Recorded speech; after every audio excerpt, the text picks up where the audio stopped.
Hello, everyone. I hope everyone had a wonderful new year and thank you for tuning in to today's practice session. My name is Ashley and I'll be co-leading today's session with Sim. So today we'll be going over the two passages that we emailed to you a while ago, and we'll do two more passages during the session, which will be timed. This is an overview of what we'll be doing today. We'll start off with the psychology passage that I sent over, then a chemistry passage, and we'll give you around 20 minutes to complete another psych passage and cars passage. Okay, so before we get into the questions, how did everyone find this passage? Easy, medium, hard?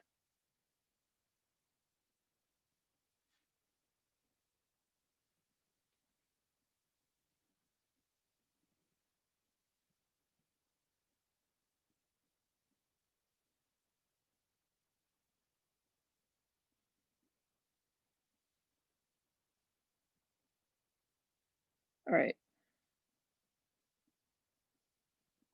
So I highlighted some words in the passage that I think are significant. I first highlighted the symptoms that Katie was feeling and the word heart attack, because the feeling that you were having a heart attack is a characteristic of a panic attack.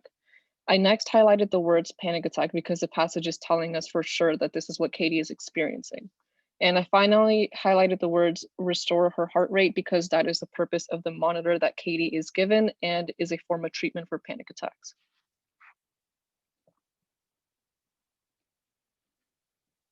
So for the first question, which was pretty all right, it's kind of what you can expect to see on the actual MCAT. On the exam, you could be asked experimental questions, which is a lot of people tend to forget about. In this scenario, Katie's therapist is giving her a biofeedback monitor to measure her heart rate. Would anyone like to volunteer their answer for this question?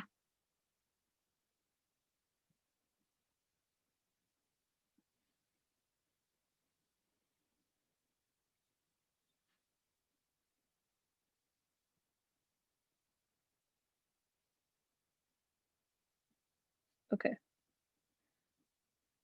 So reliability means consistency, right? So of course the monitor will have consistent numbers. The monitor also has to be accurate, meaning that its measurements are Katie's actual heart rates. If the monitor wasn't accurate, then Katie wouldn't know her real heart rate. And if it wasn't reliable, then Katie would be getting all sorts of random numbers. So the answer would be D. The monitor has to have both validity and reliability.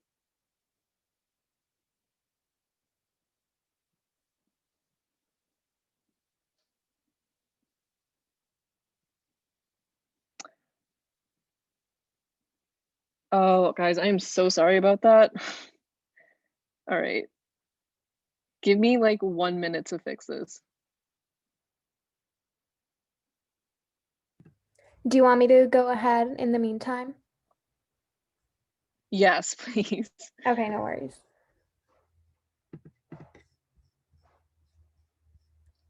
How did you guys think of the chemistry passage?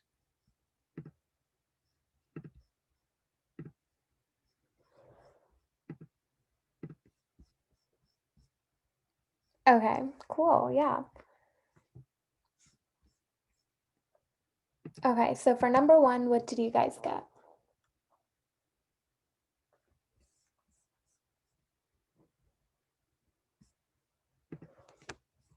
C, yep, okay. So they gave us a hydrogen ion concentration and they're asking for the pOH. So what we want to do is remember the formula that pH is equal to negative log of the hydrogen concentration, and that is given to us.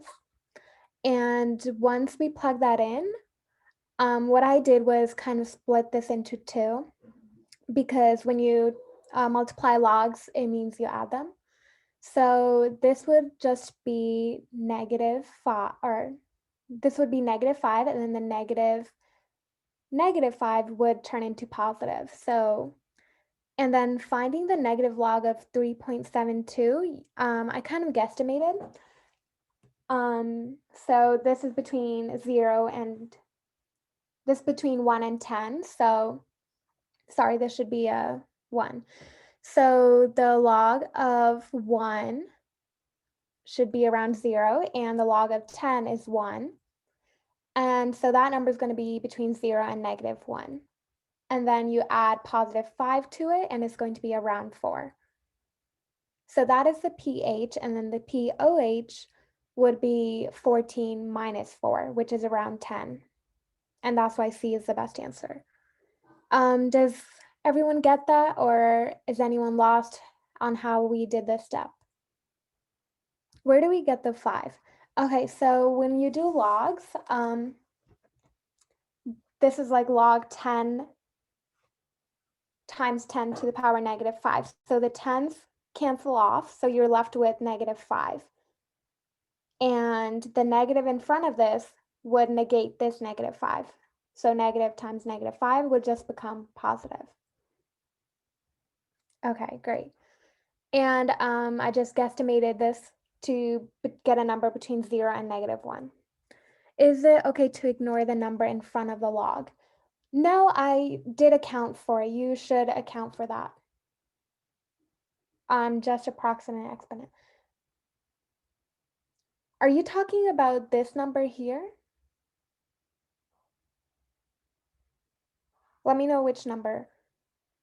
Yeah, so I didn't ignore it. I just found an easier way to kind of guesstimate that number. Is going to be between 0 and -1 because you don't have a calculator. You're not going to be able to find the actual log of 3.72.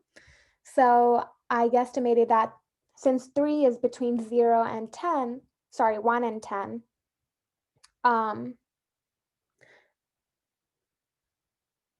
an easier way would be to just consider 10 to the -5 to be a pH of 5, and then subtract from 14 to get 9. Yeah, that's kind of similar to what we did, but I also considered this step. Okay, yeah. Good job, guys. Yeah, just considering the exponent. I think sometimes it might, if the questions are too close, it might, you might need to consider this step as well. So if you didn't consider this, it might be okay this time because these numbers are really far apart. But in the future, you might have to consider it just because the numbers might be closer. Okay, what about number 2?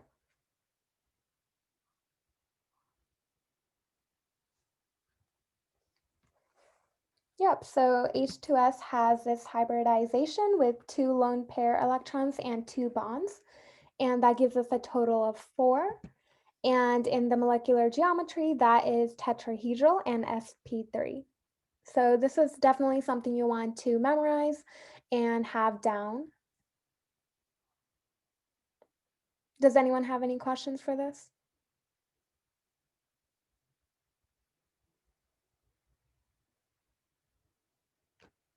Okay, moving on. What about number 3?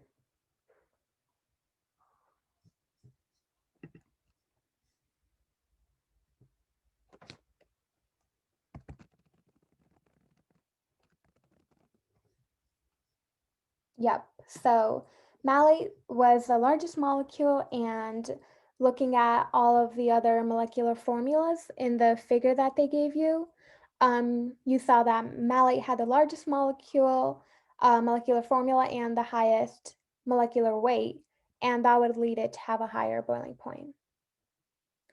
So if you put A because less carbon, that's incorrect because if you have more, you have a higher molecular weight, and the larger your molecular weight, the more energy is going to take for you to actually reach that boiling point. Okay. And I think we'll get to the delta G for this in the next question. So what did you guys put for this?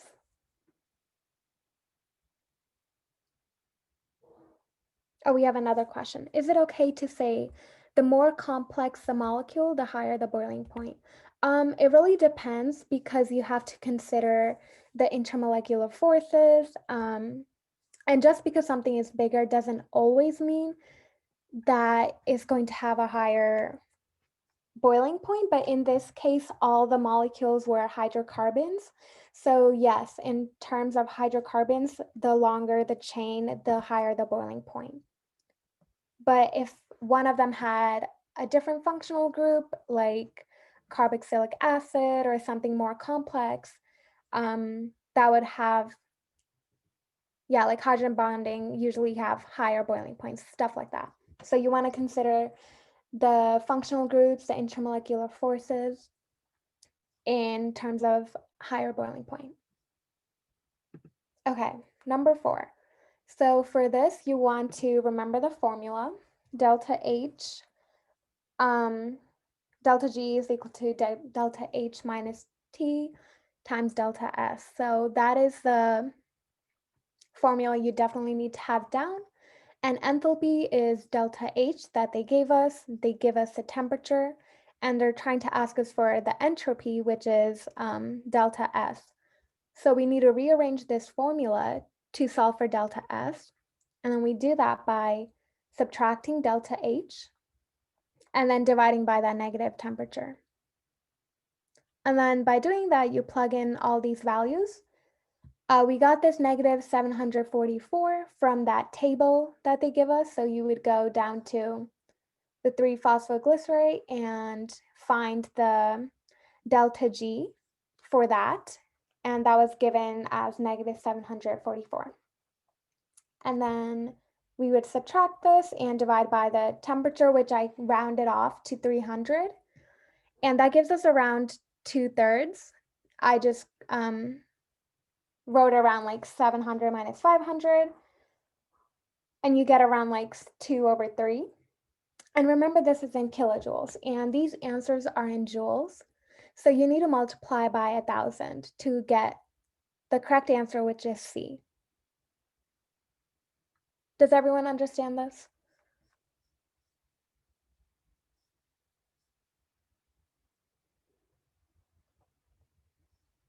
Okay, perfect.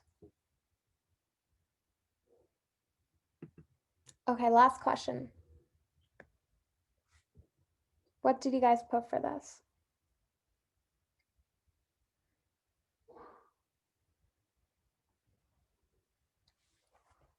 C, okay. Yeah, so just thinking about this, where does pyruvate to PP occur?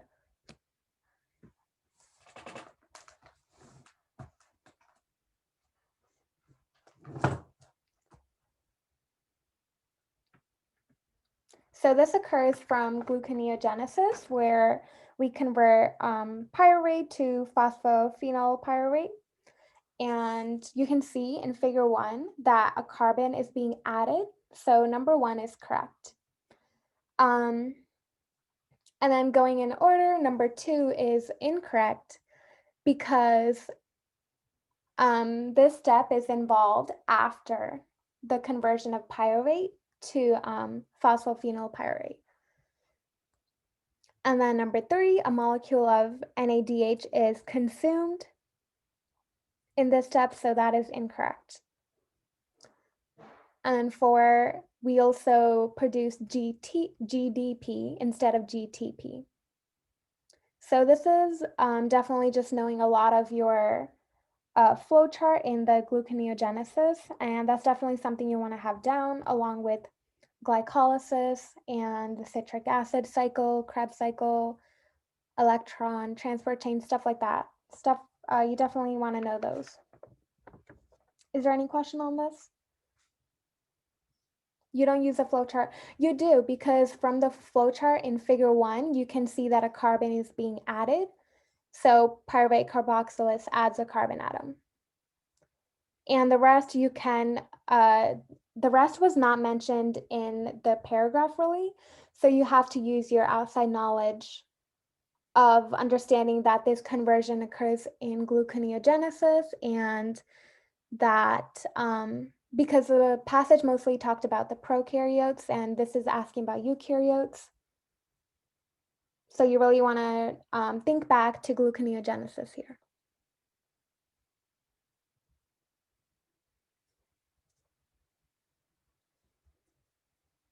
Okay. I think that was my last question. Ashley, do you want to go or should we start the passage?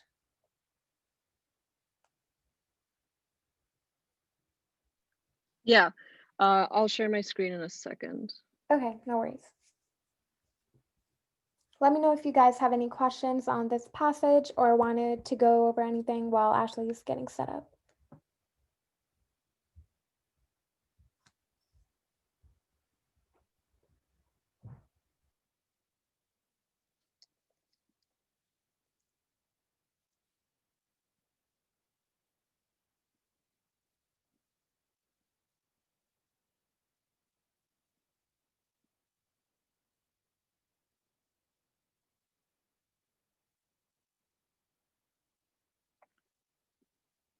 All right, again, I'm so sorry about that.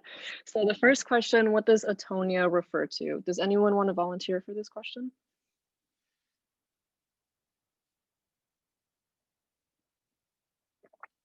Yeah, so why do you say B? If you don't want to unmute yourself, that's completely fine. You can like type on the chat your explanations. I just remembered it from when the content was covered, and that's the only reason, I guess. Okay, yeah. So atonia refers to skeletal muscle paralysis. During REM sleep, which is rapid eye movement, your muscles are paralyzed, supposedly so that you don't interact with your dreams. Total muscle paralysis would mean that your heart and lungs stop working, which would mean death. Complete muscle relaxation would mean the same thing, and rapid muscle twitching is unrealistic because we're not constantly twitching when we sleep. So complete muscle relaxation would be your muscles aren't really contracting as much, so everything is relaxed, but that's not true because your heart and your lungs are constantly relaxing and contracting. Total muscle paralysis would be complete, um, no relaxation, no contraction. Does that make sense? And you also have to think about like during REM sleep, your eyes are rapidly moving, so your muscles in your eyes are like constantly like contracting, relaxing. Yes.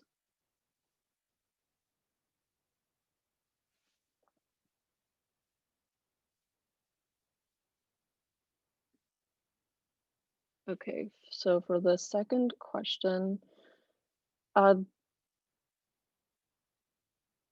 yeah, so during relaxation, your muscles would be receiving neural signals. During paralysis, everything would stop. Like I said, I'm trying to give an example, but I guess paralysis would be mostly caused by toxins that would block that neural signal. That's one way you can distinguish between paralysis and relaxation. Yeah, so why do you say A?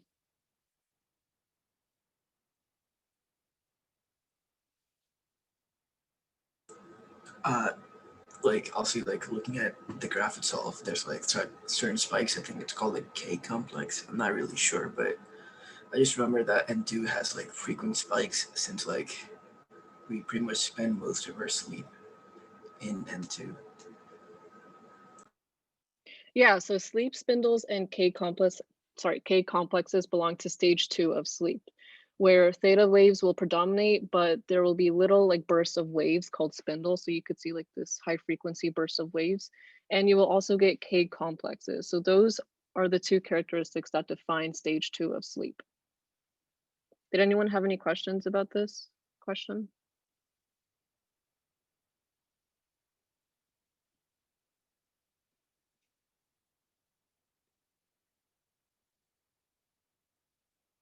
All right. So for this one, would anyone like to volunteer? Oh, sorry, guys. I just got a question about the previous one. So this chart, we explained this, or I guess I showed it to you guys in the topic session earlier last week. So this chart is an EEG graph, which measures the electrical impulses while you're sleeping. So when you're awake, you have these high frequency waves called alpha and beta waves. Alpha waves occur when you're relaxed and drifting to sleep.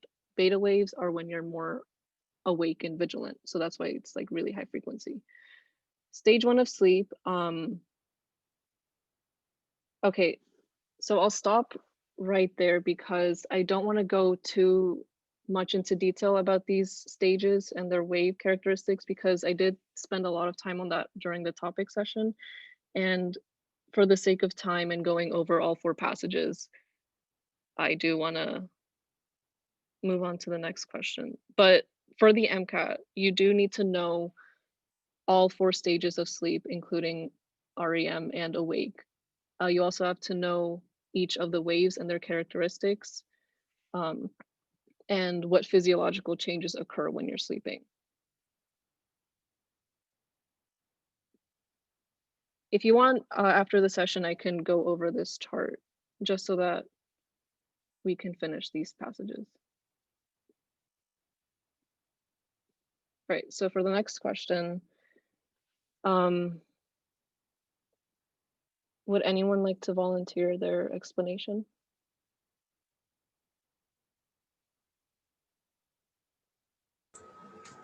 I said 4 since like I only saw 4 peaks of sleep. I didn't consider the ones like above between 3 and 4 and right above 6 since it looks like the person was being awake. So I just like saw 4 distinct peaks. Like so I thought the 4 cycles. Yeah, that's a good way to approach this question. Another way that I did this was doing a calculation. So the passage tells you that one cycle is 90 minutes long. So I multiplied 7 hours of sleep, as you could see in the diagram, the person slept for 7 hours. And I multiplied 7 by 60 minutes to get the total number of minutes slept, which was 420 minutes. Then I divided that by 90 minutes because one cycle is 90 minutes. And I got 4.667 sleep cycles. So the question is asking for how many complete sleep cycles this person, I guess, slept. So the answer would be 4. Does that make sense to everyone?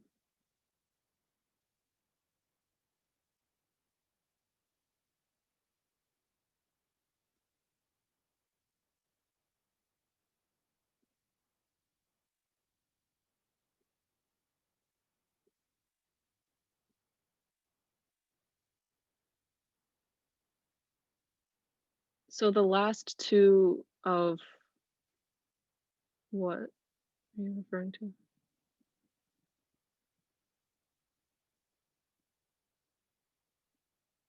Yeah, so the last 2 cycles would count. I think you're referring to these peaks.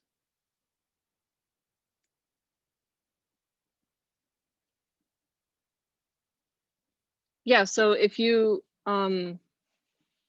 I guess doing my approach, they would count when you're doing the calculation. It's just, if there's a way to do the calculation, I would want to 100% do that because sometimes figures are not like, I guess completely accurate or easy to see.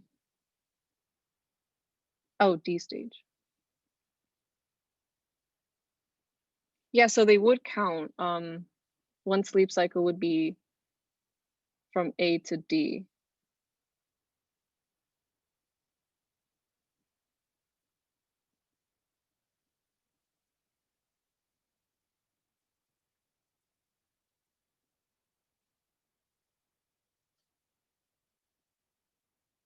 Okay.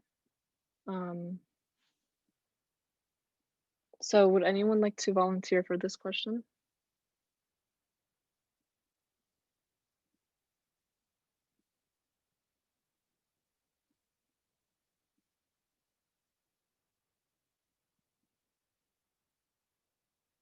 Yeah, so why are you guys saying C or D?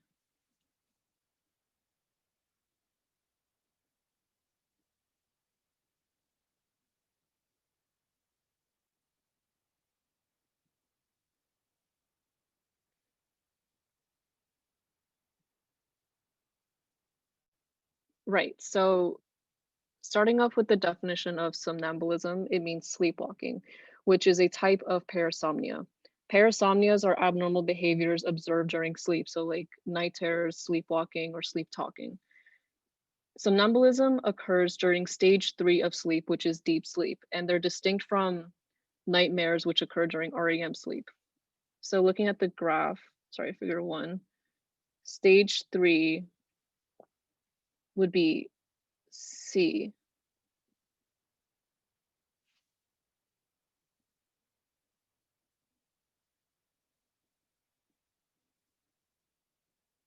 Wait, did I?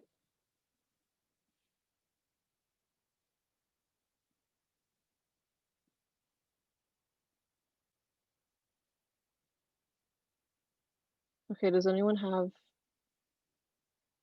Yes.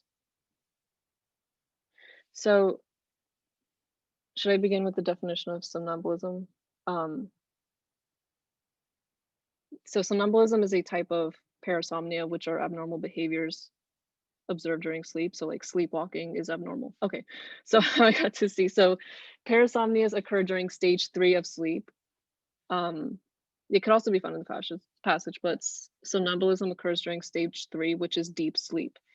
And if you look at figure 1, A would be stage 1, B would be stage 2, C would be stage 3.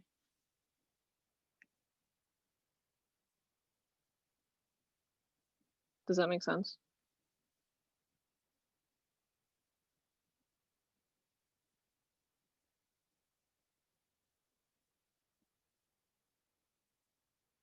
Yeah, so D would be REM.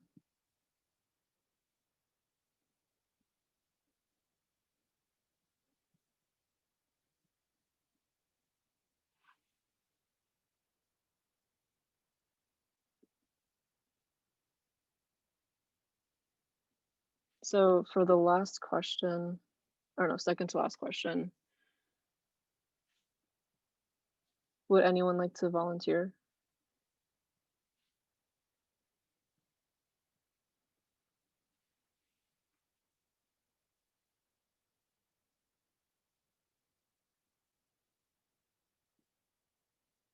Yeah, so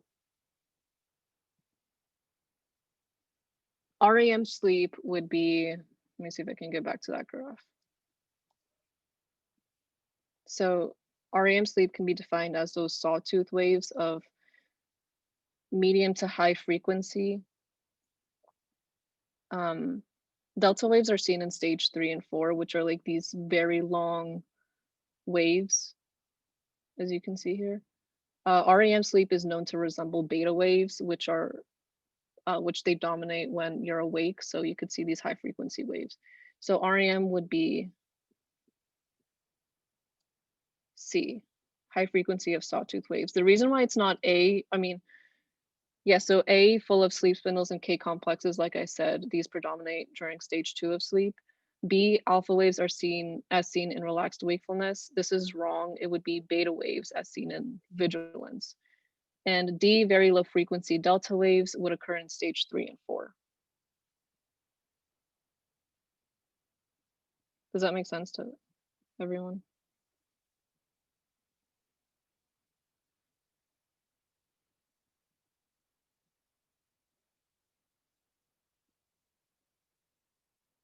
Okay. Last question. An individual experiencing periodic overwhelming sleepiness throughout the day is experiencing what type of sleep disorder? What did you guys get for this question?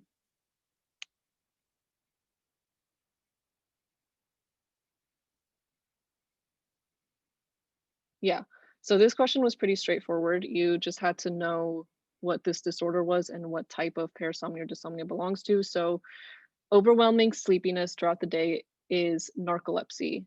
Sleep apnea would be a type of dysomnia, very different than narcolepsy. It's basically just like having trouble breathing during sleep and you wake up feeling very exhausted. So that's a dysomnia. Narcolepsy is also a type of dysomnia because it's an abnormal, like you have a lower quality of sleep. Does that make sense?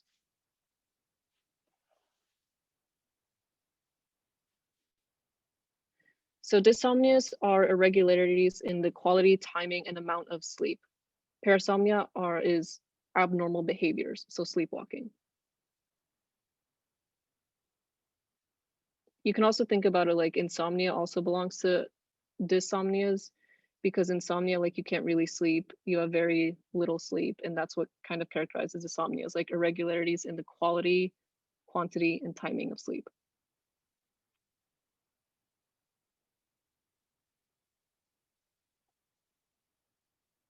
Okay.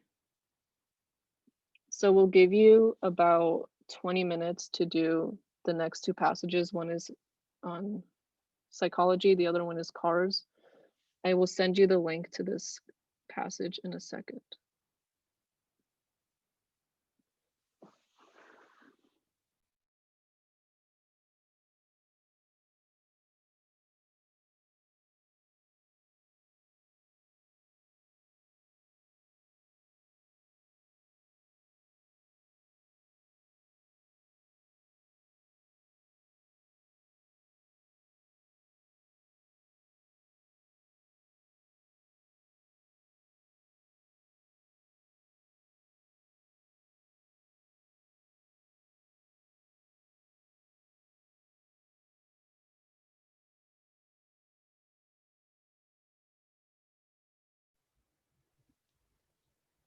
If Let us everyone could, sorry.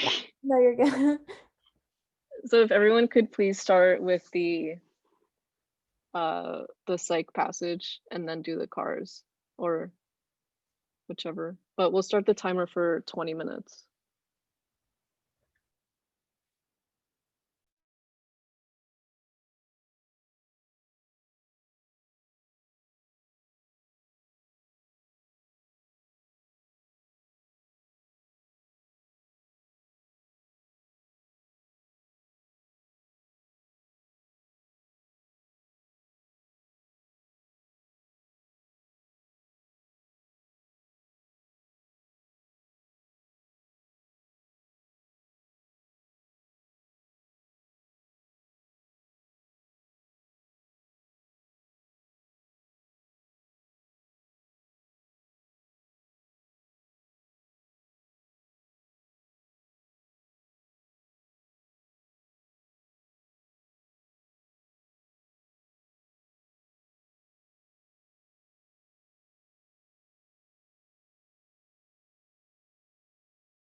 So there's about like 4 minutes left. If you guys are done, you can just type in the chat. Done.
All right. Did everyone find this passage easy, medium, difficult?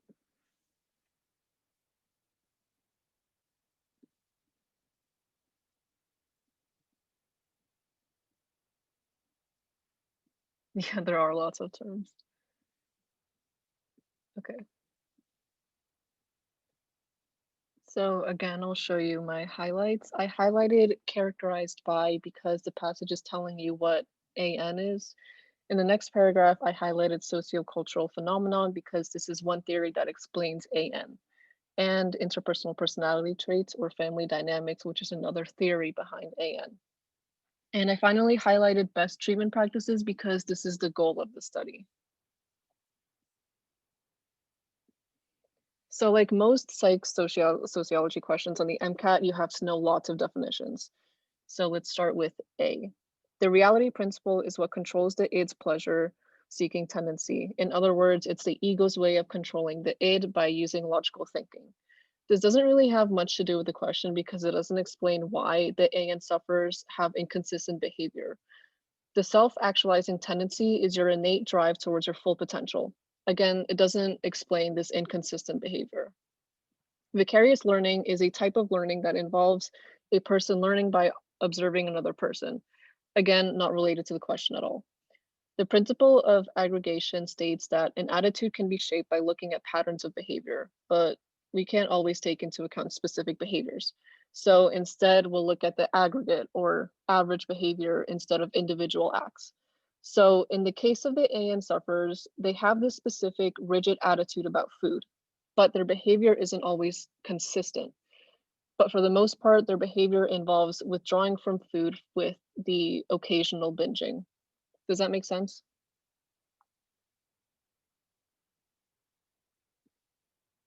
Right, so the answer would be B.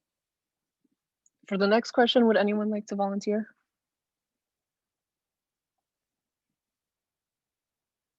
Yeah, so why do you say C?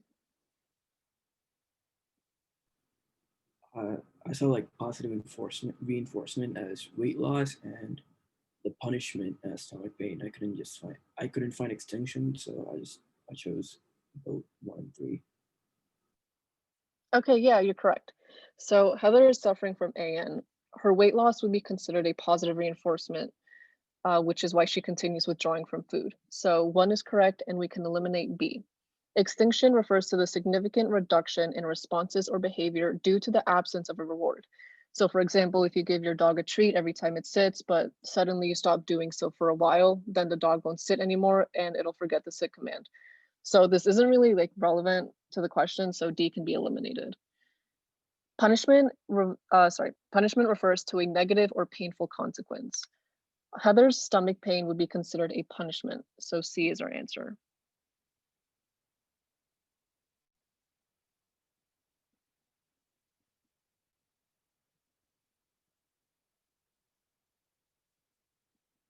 So positive reinforcement would be you're adding a reward.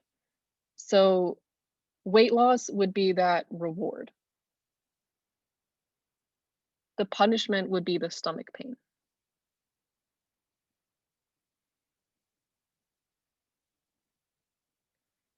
So when you're looking at it in terms of this question, a reinforcement would be a stimulus that allows Heather to keep withdrawing from food. So positive would be adding something, negative would be taking away something. Reinforcement would be a stimulus that allows you to continue with this behavior. So if you think of it like you're adding weight loss, that would be a reinforcement because the purpose of AN is to lose weight. So weight loss would be the goal. If you're adding that goal, then you'll continue. That'll be like a reinforcement.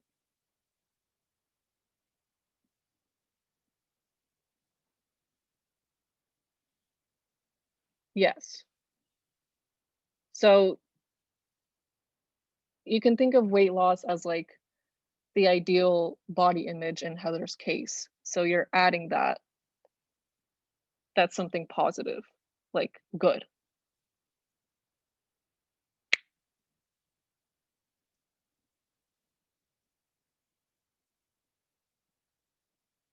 So another example would be if it was negative reinforcement, that would be like weight gain.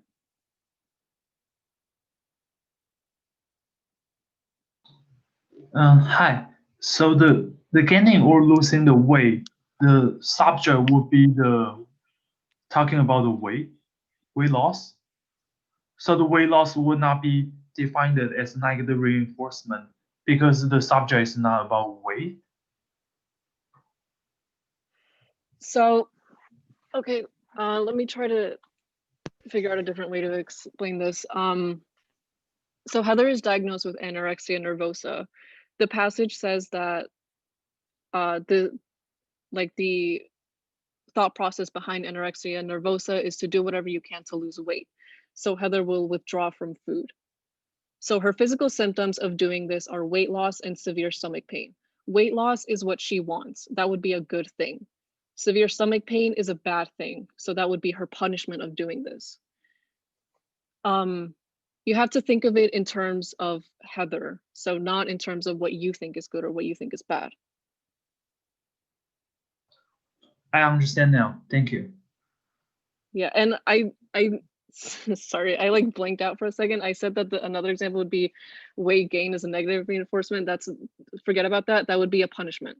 So let's break down the words positive and reinforcement. So positive would be adding something, negative would be taking away something.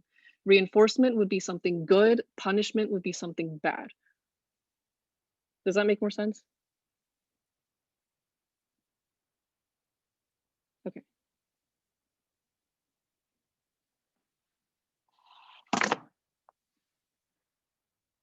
All right.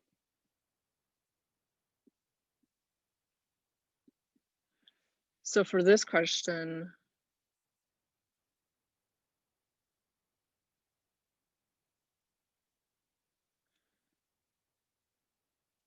okay, so for time's sake, I'll go ahead and explain this question. This question is asking you to determine which of the following supports the idea that AN is a type of addiction. So A is talking about a correlation between family members that have addictions and AN. The question isn't asking for a correlation. It's asking for evidence in the individual with AN. B is also talking about a correlation. Just because someone has a dependency on tobacco doesn't necessarily mean that AN is a type of addiction. And for D, AN being more deadly than methamphetamines also doesn't suggest that it is a type of addiction. C is giving us evidence in the individual with AN that AN is a type of addiction. It's suggesting that with increased levels of dopamine, which is the reward neurotransmitter involved in addiction, the satiety center will be inhibited. The satiety center is responsible for giving the feeling of fullness. So if we don't feel full, then as this question states, more dopamine will be released and we'll feel rewarded, which is how an addiction begins. Does that make sense?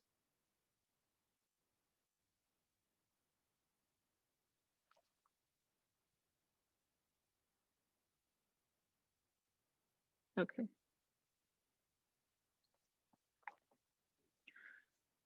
For this question, you have to be familiar with the different psychological theories. A describes humanistic theory in which a therapist and the client build a mutual trust. The goal of this is to help the client achieve their most fulfilling life through unconditional positive regard. C describes behavioral therapy, which involves changing an individual's negative behaviors. And D describes cognitive behavioral therapy, which aims to eliminate a client's negative thoughts and feelings and to learn healthier behaviors. So you're changing the way they think so their behavior changes positively. B describes the psychoanalytic theory, which is based on helping clients become aware of their unconscious motives. So the inner desires of the id, and to help them make choices based on reality. Does that make sense?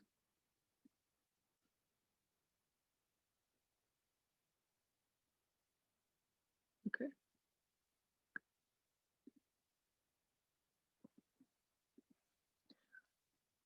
So would anyone like to volunteer for this question?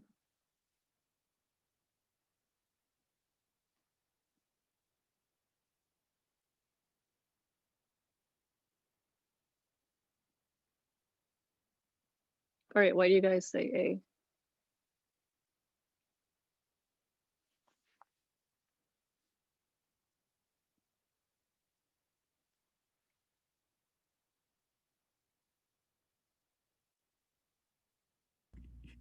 On the graph of figure 1, it says that it's shown in a percentage of ideal body weight, and you can see for the family base, for the FBT, it goes from 2 to about 10ish, and so it's sort of 10% about, you just approximate it, and it just says percentage of ideal body weight, which is A.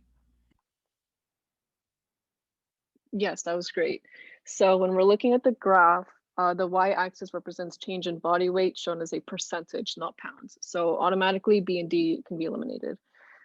A can be seen on the graph at the end of 12 months after family-based therapy, the body weight has changed by 10%.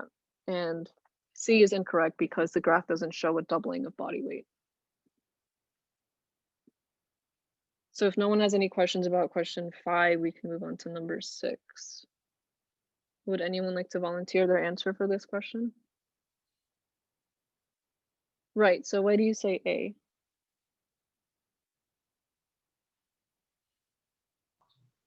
Because reading the graph is basically compared to the gaining of the ideal weight percentage, and we can see the ego-oriented individual therapies basically stay at the same baseline, whereas the family-based therapy would keep increasing their ideal body weight over time.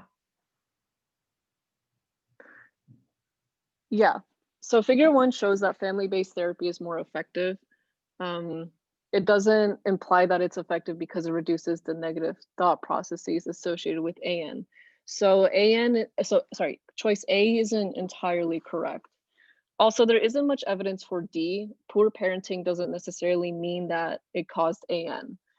Figure 1 is more so suggesting that familial relationships can help a person generate a positive sense of self and be aware or told about their unhealthy behavior if you have a caring family. B sounds accurate, but it's not supported by the figure. An underdeveloped ego would mean a poorer sense of reality. Again, the figure doesn't support this, and the theory doesn't relate to family-based therapy. And finally, attachment theory suggests that a child's attachment to their parent will influence the child's attitudes about their world and themselves. So family-based therapy, which has a basis of the client and their family working together and strengthening their attachment or relationship, will better treat AN than individual therapy. Does that make sense? Can you please repeat again why A is not the correct choice? Yeah, so A, where is it? The figure doesn't entirely support A. Let's look at it.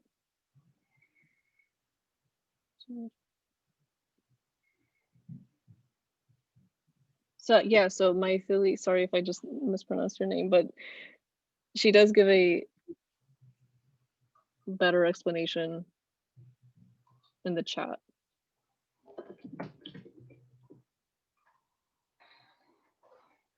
So A is more so stating a conclusion, but it doesn't really, so it doesn't have anything to do with figure 1.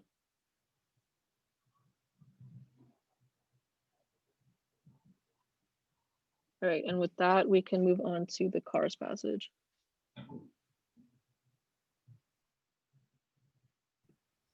How'd you guys find the cars passage?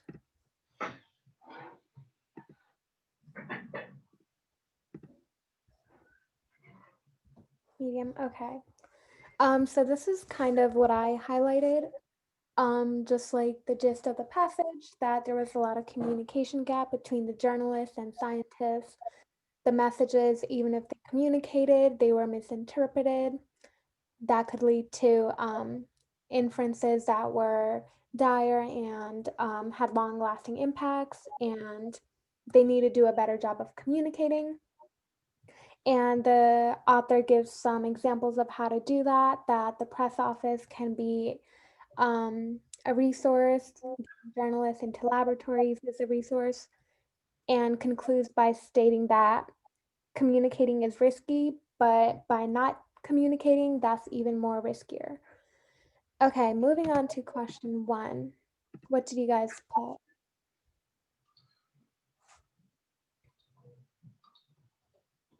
D, okay. Yeah, so that was definitely illustrating why and what can happen when scientists and journalists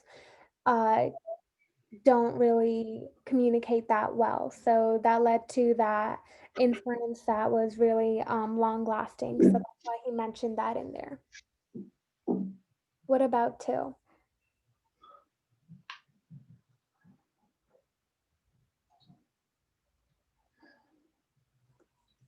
Mm-hmm.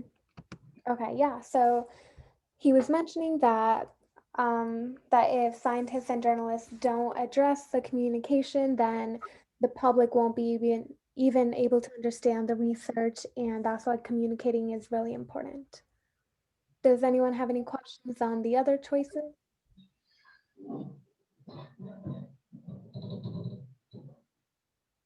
Okay, number 3.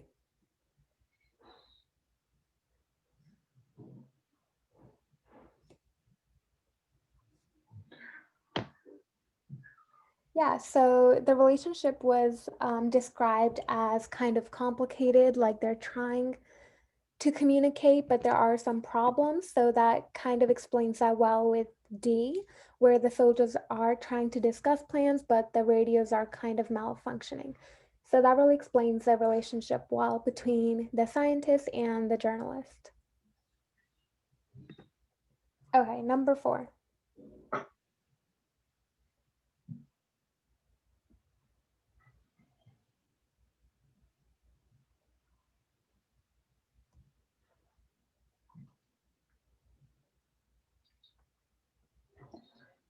Okay, yeah, so we want to be careful here. So, what about number 1? Have scientists write columns for newspapers? I don't think that was really mentioned, so 1 is out. Number 2, utilize university resources. Yeah, he definitely mentioned that you should use like the university press and stuff like that. Number 3, encourage journalists to attend scientific conferences. So we didn't talk about conferences, we talked about laboratories. So you don't want to confuse the wording. So that's why the answer is B. Does that make sense? Because scientific conferences, that would be out of scope here. That was not mentioned. Okay, number 5.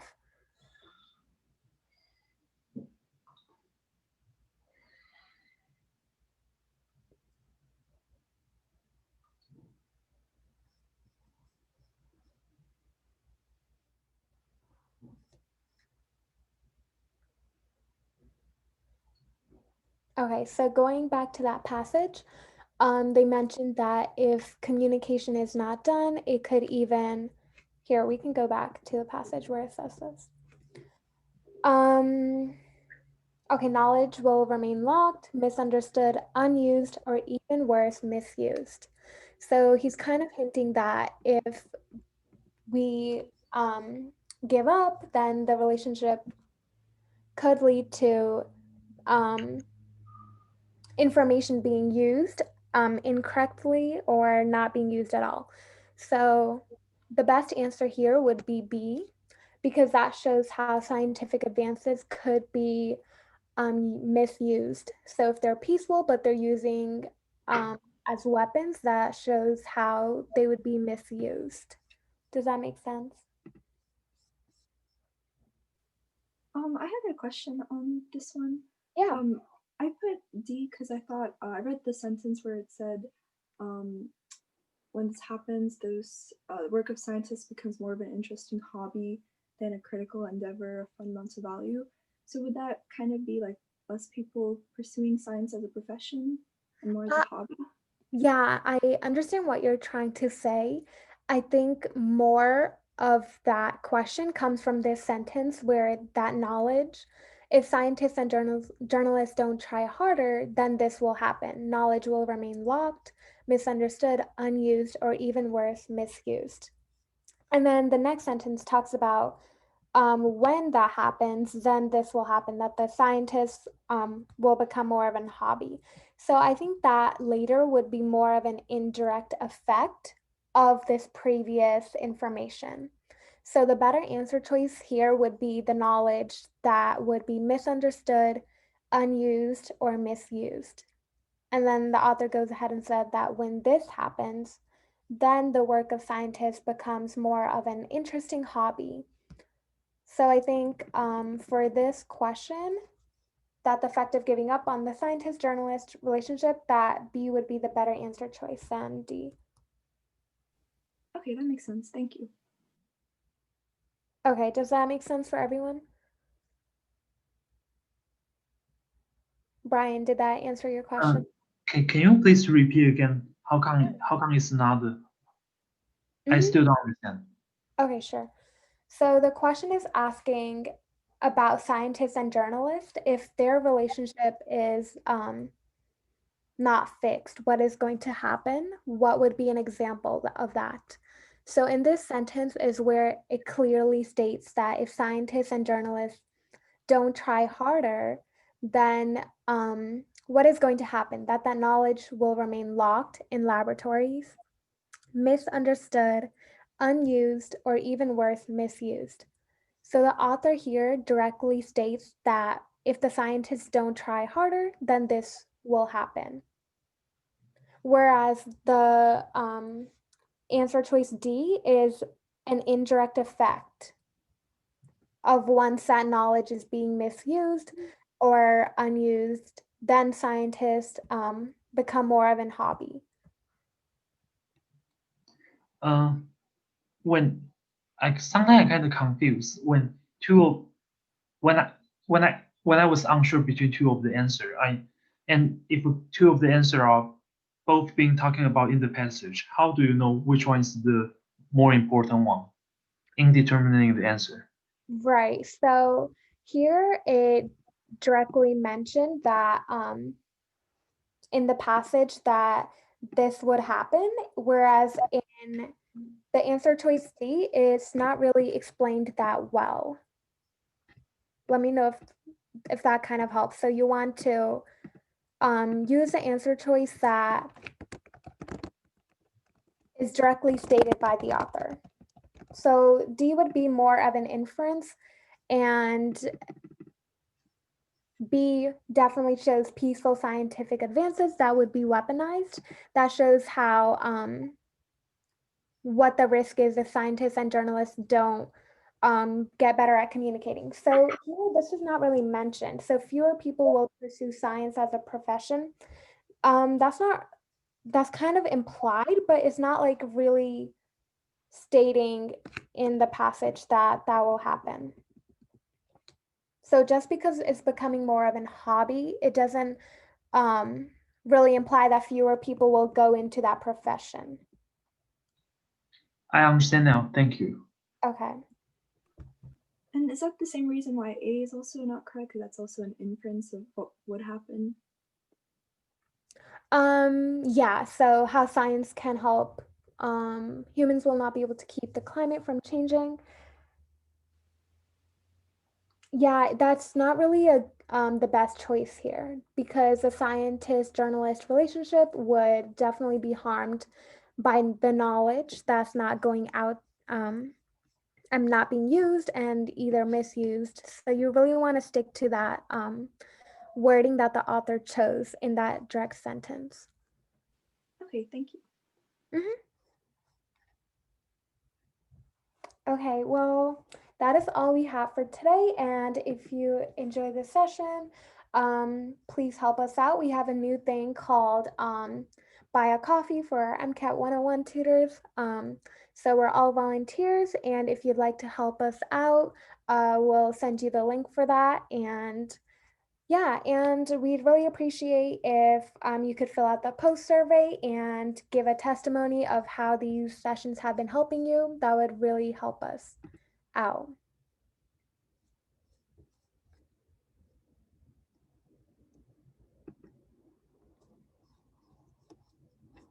Ashley, do you have anything to add? Just that I could really use a coffee. Anyway, yeah, thank you guys for coming to the session. We'll have one again next week. Thank you. Bye, guys.